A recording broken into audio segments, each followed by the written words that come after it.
야곱과 에서의 이야기. 하나님은 큰 자를 버리시고 작은 자 야곱을 택하십니다. 창세기 야곱과 에서의 이야기를 보면 구원의 그림이 확실히 그려져 있습니다. 야곱이 어떻게 아버지의 축복을 받았습니까? 여기서 아버지는 하나님을 상징하고 결과적으로 축복을 받은 야곱은 성도를 상징하고 에스는 이 세상에서 힘의 논리 속에서 살아가는 자연인들을 상징합니다. 에스와 야곱을 누가복음의 맏아들과 탕자로 또는 창세기의 가인과 아벨로 연결해서 볼 수 있을 것입니다. 나의 즐기는 별미를 만들어 내게로 가져다가 먹게 하여 나로 죽기 전에 내 마음껏 내게 축복하게 하라. 아버지가 좋아하는 별미가 반드시 있습니다. 그 별미가 무엇입니까? 야곱에게는 그의 아버지가 요구하는 별미를 만들어낼 힘과 능력이 없었습니다. 에스에게는 있었습니다. 그래서 활을 들고 나갔습니다. 별미를 만들 짐승을 잡겠다고요. 그런데 그 가정에 어머니 리브가가 개입합니다. 리브가는 하나님의 언약을 받은 사람입니다. 로마서 9장 10절 이뿐 아니라 또한 리브가가 우리 조상 이삭 한 사람으로 말미암아 잉태하였는데 그 자식들이 아직 나지도 아니하고 무슨 선이나 악을 행하지 아니한 때에 택하심을 따라 되는 하나님의 뜻이 행위로 말미암지 않고 오직 부르시는 이에게로 말미암아 서게 하려 하사 리브가에게 이르시되 큰 자가 어린 자를 섬기리라 하셨나니 기록된 바 내가 야곱은 사랑하고 에스는 미워하였다 하심과 같으니. 여기에 큰 자, 작은 자가 나오는데 세상에서 큰 자는 천국에서 작은 자로, 세상에서 작은 자는 천국에서 큰 자로 성경에 항상 이렇게 나옵니다. 하나님은 찬원만 편애하십니까? 아닙니다. 사냥 잘하는 에서, 집에서 성실한 맏아들, 동생을 쳐 죽일 만큼 용맹했던 가인, 하나님은 이들을 버리시고 즉 택하지 않으시고 사냥 못하는 무능한 야곱, 그 이름의 뜻은 사기꾼입니다. 집에서도 말썽 피워 인정받지 못하는 탕자, 자기 방어도 못하는 아벨, 그 이름의 뜻은 nothing입니다. 하나님은 왜 이런 루즈들만 택하시고 부르셨습니까? 천국에 들어가려면 반드시 루즈가 되어야 한다는 뜻입니까? 아닙니다. 하나님께 부름을 받으려면 이 세상에서는 성공해서는 안 된다는 말입니까? 아닙니다. 위에서 인용한 로마서 9장에서 말하는 바 행위로 말미암지 않는다.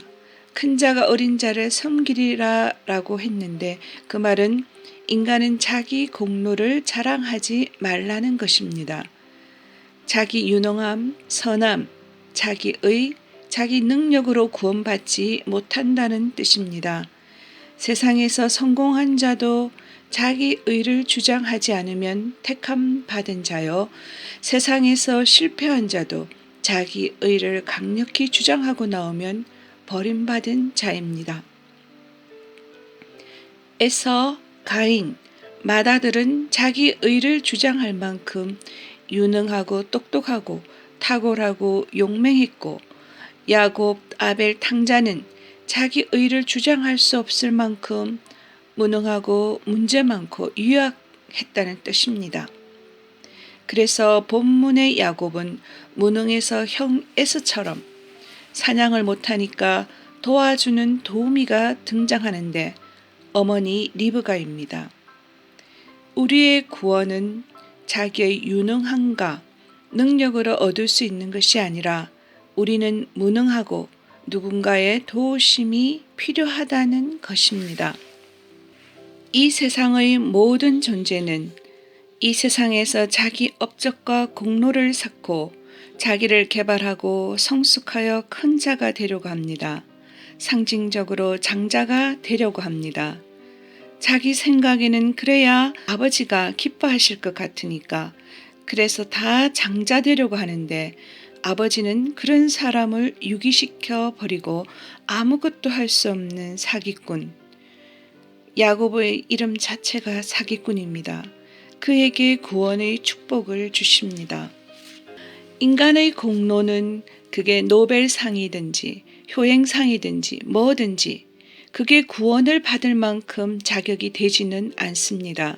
오히려 그것 들고 나와서 구원받으려 하다가는 실패한다는 뜻입니다. 오직 사기꾼처럼 도저히 자기 공로로는 구원을 받을 수 없는 인간, 그 처절한 바닥에 떨어져서 그런 자신의 상태를 철저하게 자각하고 구원의 손길을 내미는 사람이, 즉 회개하는 사람만이 하나님께 택함받고 구원함을 받는다는 뜻입니다. 그래서 하나님의 가족 이스라엘 12지파가 이 사기꾼에게서부터 나옵니다. 아버지 별미를 만들러 열심히 사냥 나간 사람은 유기시켜 버립니다. 이게 바로 구원의 도리입니다. 하나님께서 야곱과 에스가 아직 태어나기도 전에 그들을 잉태한 리브가에게 큰 자가 어린 자를 섬기리라는 언약을 주십니다. 요만한 행위를 하나 하기도 전에 그 이유를 하나님의 택하심이 인간의 행함에 있지 않음을 가르치기 위함이라고 명확히 가르쳐 주고 계십니다. 다시 살펴보면 하나님이 작정하시고 택하시고 구원하실 자는 세상에서 점점 어린 자, 작은 자, 야곱을 만들어 가신답니다. 이건 하나님의 섭리입니다.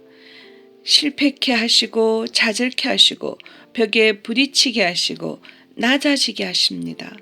자기 실상을 깨닫고 오직 하나님의 의만 붙들고 살라고요. 이것은 이삭도 마찬가지입니다. 아브라함 집안의 존재들의 존재 양태가 다 마찬가지입니다. 아브라함이 벌써 자기 능력으로 이삭을 낳은 것이 아닙니다. 자기가 완전히 죽었을 때, 100세나 되었을 때 그때 후손을 얻었습니다. 아버지 이삭 자신도 그런 하나님의 연약한 자를 택하시는 역사가 없었더라면 태어나지 않았을 사람입니다.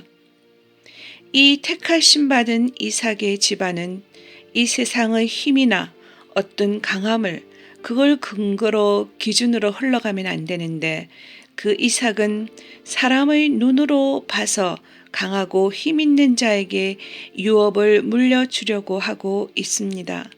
이게 인간의 본능이기도 합니다. 그때 언약이 개입합니다. 그거 아니잖아 하고 이삭을 방해합니다. 그 하나님의 개입이 리브가를 통해 나타났습니다.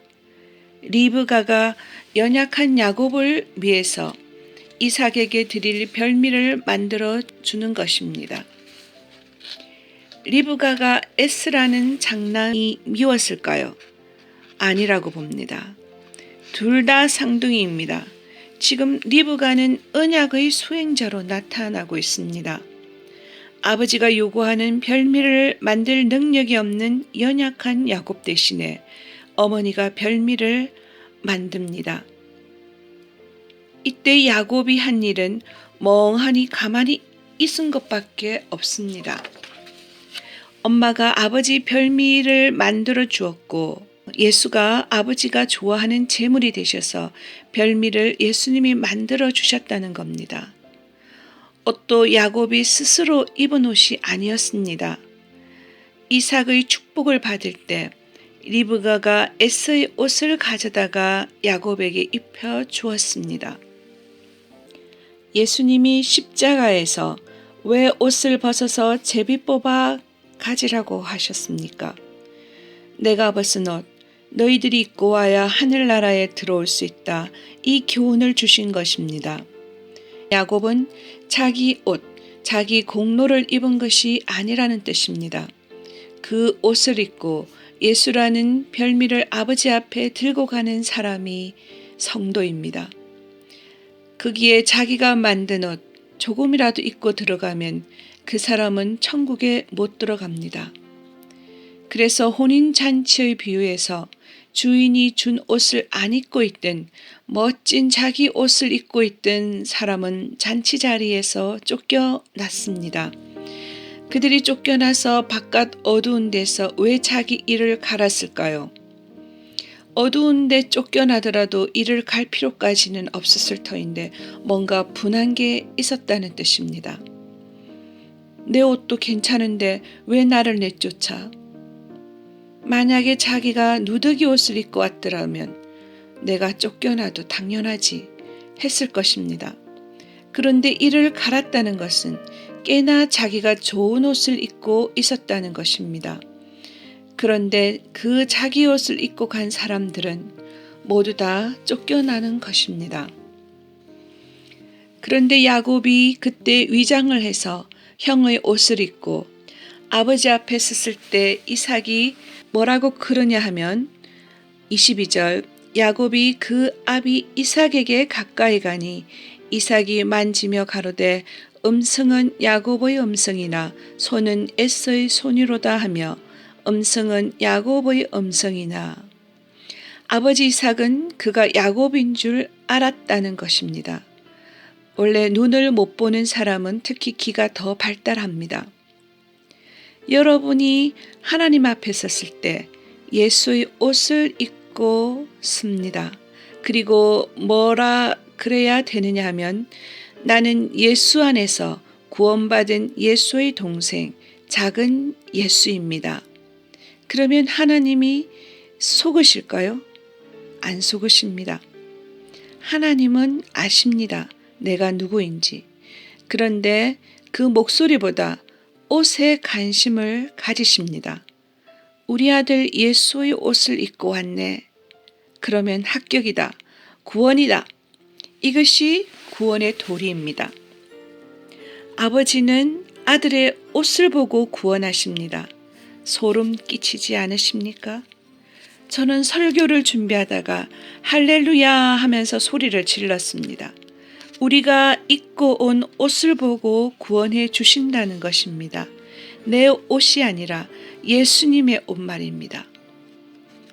그런데 형의 옷으로 말미암아 구원받은 그 옷 속의 알맹이 나는 아무것도 아닙니다. 그걸 우리 인생 살 동안에 겪습니다. 그래서 우리가 왜 인생을 살 동안에 자기 옷이 아니라 예수님의 옷을 입고 가야 하는지 우리가 배우게 됩니다. 우리가 인생 살 동안 하나님은 우리를 절벽 아래로 계속 밀어버리십니다. 깨어져서 자기 옷, 자기 의를 버리라는 것입니다. 자기 옷, 자기 공로로는 아무것도 얻을 수 없는 것입니다. 그런데 그 자기 옷이 뭔가 좀 있는 사람은 그것을 못 버립니다. 더 꾸미려고 치장합니다. 그래서 임금님의 잔치 자리에 그는 자기 옷을 입고 갔던 것입니다. 그러나 나락으로 떨어져서 자기 옷이 완전히 누더기가 된 사람은 비로소 형의 옷을 대신 입으려고 스스로 원하게 됩니다. 나는 사기꾼 야곱이야. 내 옷으로는 아버지를 기쁘시게 할 수 없어.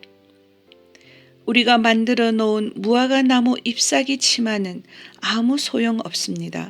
하나님이 다 찢어 버리십니다.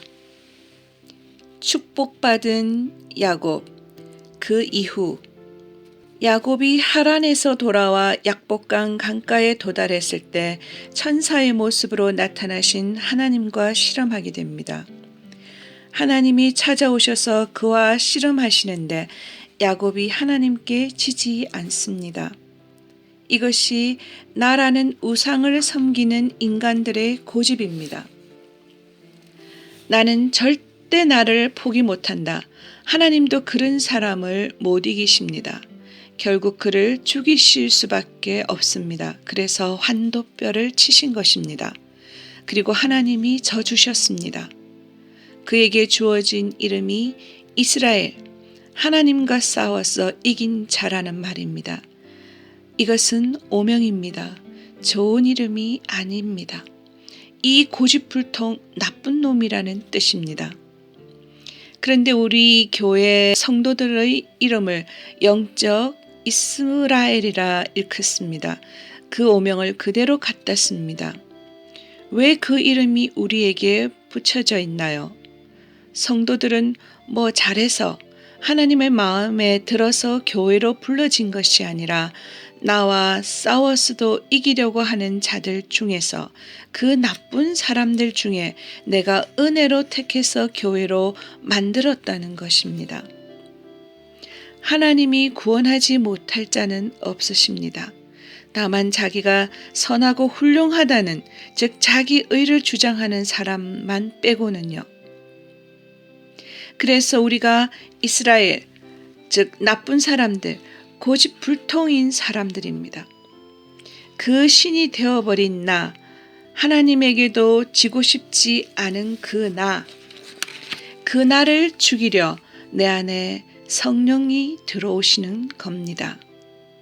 그리고는 나에게 전쟁을 선포하십니다. 그리고는 이 사람, 육의 사람, 이것을 죽여버리고 예수 안에서 몸과 몸이 하나가 되어 새 몸으로 나를 만들어 내시는 것입니다. 그래서 필요하면 나의 환도뼈를 쳐 버리십니다. 이것을 신앙생활이라고 합니다. 야곱이 이제 형을 만나서 형 앞에 가서 무릎을 꿇습니다. 그리고 내 주여라고 부릅니다. 어떻게 된 것입니까? 예언은 큰 자가 작은 자를 섬긴다고 그랬는데 왜 야곱이 에스에게 절을 합니까? 하나님 나라의 진짜 큰 자는 이 세상에서 작은 자의 삶을 산다는 것입니다. 에스같이 세상에서 멋지게 안 살아도 됩니다. 진짜 하나님 나라의 큰 자는 이 땅에서 낮은 자리에서 보잘것없이 살 수도 있다는 것입니다. 그러나 영적으로는 에스가 야곱을 섬기는 것입니다. 그래서 하나님이 야곱을 장자로 택한 이상 그는 장자, 하나님의 아들들, 즉 장자들의 총회의 일원이 됩니다.